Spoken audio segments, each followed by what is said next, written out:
Growing up on her family's dairy farm in Pennsylvania's Amish country, Kathy Smoker loved playing outdoors.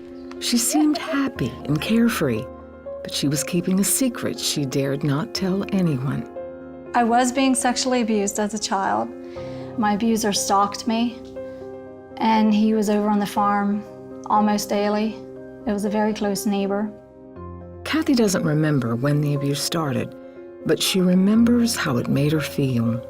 I was scared all the time, just terrified.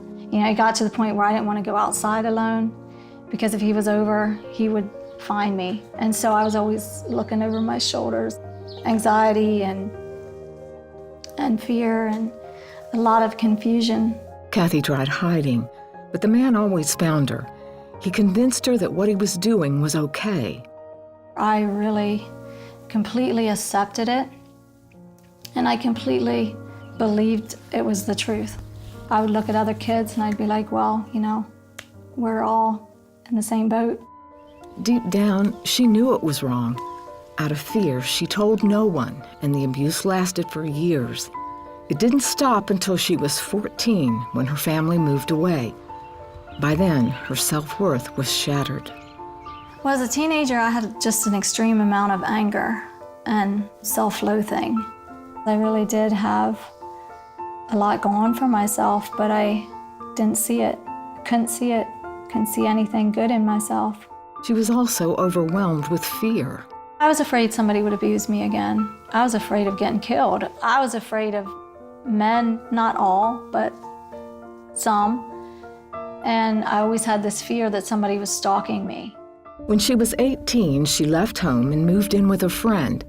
Despite her Amish background, she had never accepted Christ.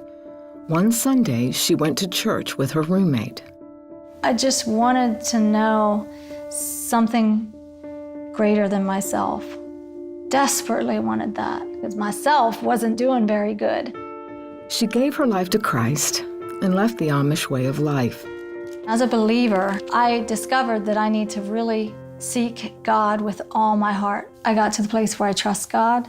But she was still dealing with fear and started having panic attacks. Now 22, she married an old friend named Benji. She had never told anyone about the abuse, but she felt she had finally found someone she could trust. I knew that he would care and he would take me serious and that he would listen. One night, Kathy had another panic attack. Felt all this anxiety and terrible fear, couldn't even function, was crying, and Benji was holding me, and he said, honey, have you ever talked to God in a real way about all the hurt and the pain? Just laid it out on the table before God and said, God, just take this from me. I just opened up to God and I said, just take everything. And I laid it all out in detail. I explained everything that was in there that was hurting me.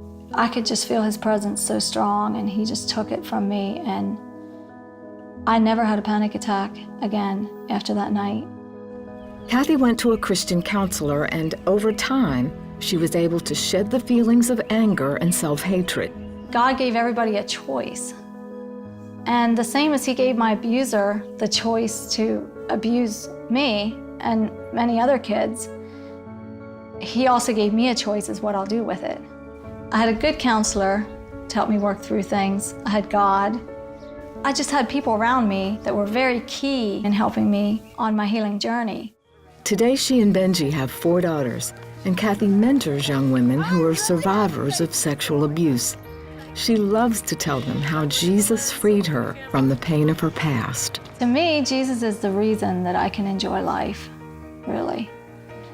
And he's the reason that I'm free of the things that were holding me back. I'm so thankful for that.